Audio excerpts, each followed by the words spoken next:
est vraiment très content aujourd'hui, en tout cas, de pouvoir participer, c'est vrai, à ces émissions. L'essentiel du disciple. Aujourd'hui, ces émissions sont propagées quasiment dans le monde entier. Elles sont en arabe, elles sont en perse, elles sont en anglais, en français. Elles sont quasiment dans toutes les langues aujourd'hui. Et je dirais que ça, c'est une véritable révolution. Ça, c'est le printemps qui va amener un changement, une transformation. Et puis, une chose qui est extraordinaire aujourd'hui, Fatima, c'est qu'en tant que disciples, en tant qu'étudiants, nous participons véritablement à quelque chose qui a commencé là, mais qui jamais se terminera. Et justement, Saïd, notre émission s'appelle l'essentiel du disciple. Et aujourd'hui, on va parler du disciple. Alors, c'est quoi un disciple? Un disciple, c'est quelqu'un qui est enseigné, c'est quelqu'un qui suit un maître et c'est quelqu'un qui est appelé à grandir, en fait. Mais dans le mot disciple, il faut nous rappeler qu'il y a discipline. Et la discipline, elle est importante pour être un bon disciple. Alors, le disciple, c'est un étudiant, c'est quelqu'un qui suit quelqu'un, et en particulier pour nous, nous suivons le Christ. Ouais. Et en tant que disciples de Jésus, nous avons aussi des disciples que nous suivons, que nous édifions, que nous qualifions eux-mêmes à leur tour pour suivre finalement d'autres personnes. Est-ce que tu pourrais lire, Fatima, Matthieu chapitre 28, versets 18 à 20? Jésus s'étant approché leur parla ainsi. « Tout pouvoir m'a été donné dans le ciel et sur la terre. Allez, faites de toutes les nations des disciples, les baptisant au nom du Père, du Fils et du Saint-Esprit, et enseignez-leur à observer tout ce que je vous ai prescrit.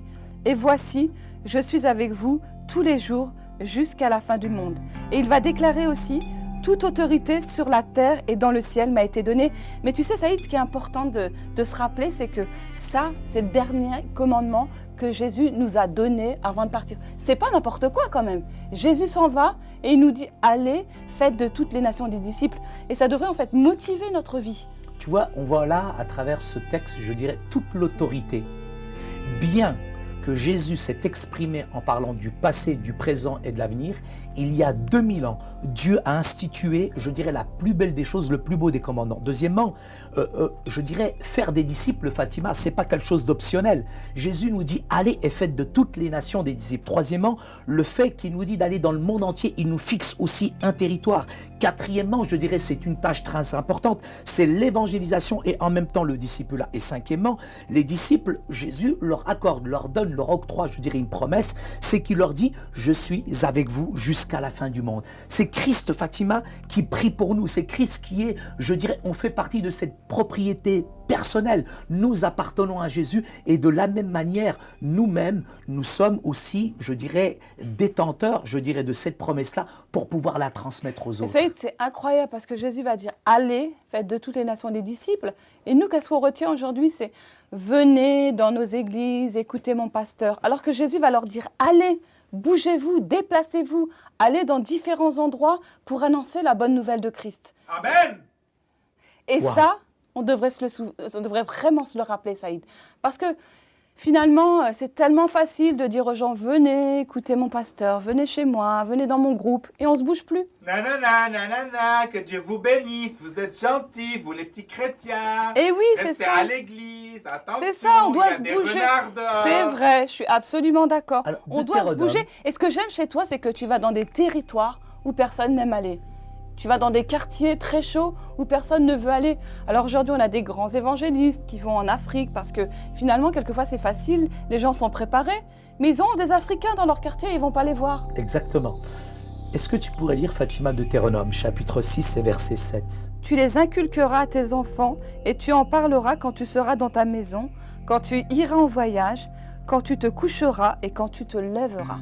Tu sais, Fatima, l'un des modèles de Jésus, c'était vraiment de dépendre du Saint-Esprit.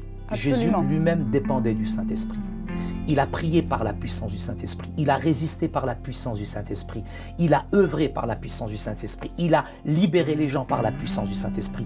Et ça, c'est un élément essentiel du discipulat.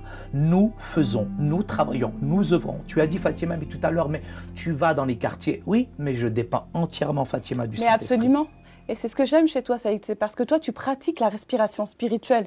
Parce que si tu pratiquais pas cette respiration spirituelle, le fait de dire, voilà, je me remets devant le Seigneur, j'ai péché, etc., etc., et je demande au Saint-Esprit de remplir ma vie, J'inspire donne une l'esprit sorte de et force. j'expire les péchés. La C'est respiration ça. spirituelle, Et c'est ce très serait ça qui important. donne la capacité de pouvoir aller dans les quartiers, Saïd, parce que c'est vraiment la puissance de Dieu en toi. Et on doit vraiment être rempli du Saint-Esprit pour pouvoir atteindre les inatteignables. Saïd, une autre chose qui est importante, c'est que on doit aussi servir. Et pour servir, il faut agir. Et le fait d'agir, ça implique la notion de bouger, ça implique aussi d'être des modèles, ça implique aussi d'être pertinent, ça incite aussi de former les autres pour qu'ils deviennent des disciples. Mais tu sais, il y a une recommandation de Jésus qui est vraiment importante. Jésus a fait des disciples, il en a établi 12, mais il les a envoyés. Mais Jésus savait où est-ce qu'il allait les envoyer. Il les a envoyés dans le monde, mais il les a précédés aussi dans ce monde. Et il a vraiment vécu les souffrances, de l'adversité, des combats. Il était le modèle unique. Et il leur a dit, prenez garde à ces loups, à ces agneaux qui sont déguisés aujourd'hui et qui malheureusement font des ravages, je dirais, dans le monde et dans les communautés chrétiennes. Jésus a donné cette recommandation, je dirais. Il leur a dit, il y en a beaucoup qui, je dirais, seront persécutés, qui seront trahis. Non seulement Jésus nous dit d'aller, de faire de toutes les nations des disciples, mais il nous donne des recommandations qui sont très importantes. Et tu peux lire dans 1 Thessaloniciens, Fatima, au chapitre 2, verset 7. Je voudrais juste rajouter une petite chose, c'est qu'il y a aussi la notion de territoire. Et Jésus leur a dit, allez, faites de toutes les nations des disciples. Il leur a dit, n'allez pas seulement voir vos voisins, votre famille, votre entourage, mais allez dans les nations. Et ça, c'est important de se rappeler que ce n'est pas seulement dans le cadre familial. Et je vais effectivement lire le verset 1 Thessaloniciens 2,7. Nous avons été pleins de douceur au milieu de vous, de même qu'une nourrice prend un tendre soin de ses enfants. Et c'est vrai que la douceur, Saïd, c'est en quelque sorte une force tranquille. Parce que quelquefois, on est plein de zèle, on est plein d'entrain, on veut gagner le monde pour Jésus, et puis on ne respecte pas les personnes qui sont autour de nous. Et je pense que c'est important de respecter la personne dans sa religion, et c'est important aussi de lui communiquer l'évangile avec de l'amour et avec beaucoup de douceur.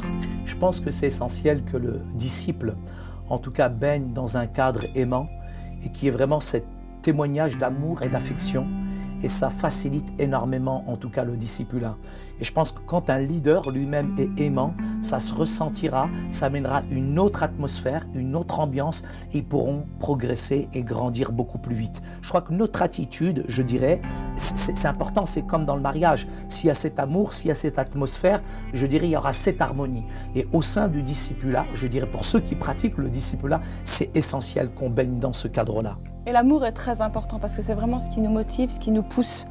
Je vais lire 2 Timothée 1, les versets 6 et 7. « Car l'esprit que Dieu nous a donné ne nous rend pas timides, au contraire, son esprit nous remplit de force, d'amour et de sagesse. » Et il faut avoir cette notion de force. On a parlé d'amour tout à l'heure. Il faut être courageux et il faut en même temps avoir la sagesse. Et ça, c'est l'équilibre en fait du chrétien. Moi, j'aime dans le discipulat, c'est que je remarque que Jésus vivait avec ses disciples.